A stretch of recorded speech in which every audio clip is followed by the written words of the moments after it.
Welcome. In today's video, we will be going over how to connect our WooCommerce platform to JustShipIT.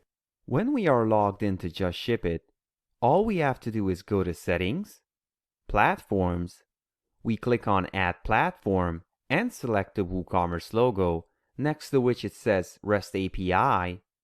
We are then sent to the page where we will have to give our platform a name and copy in the website URL and the API credentials that we will have to generate on the WooCommerce platform. In order to generate the API credentials, we can follow the link under How to Get Authentication Token, but I will be showing you directly how to do this.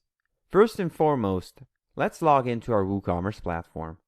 Then, let's go to WooCommerce, Settings, Advanced, and REST API. Then we select Add Key.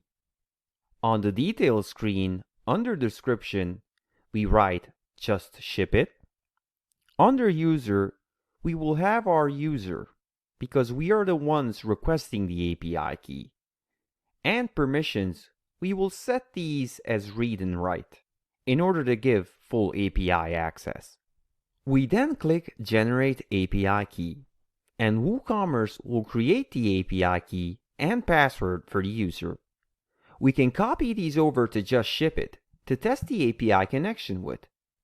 And once the connection is successful, we can set the download date of the orders and enable the platform to start downloading orders.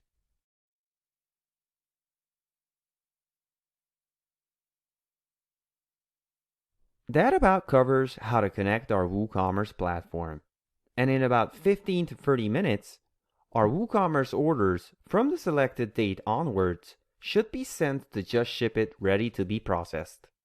I hope the video was useful in explaining how to connect our WooCommerce with JustShipIT. If you're interested in JustShipIT and all its features, feel free to go over our library of videos, visit our website in the links below, and also don't forget to like the video if you found it useful, and subscribe to our channel if you want to stay up to date with future videos. Thank you for watching.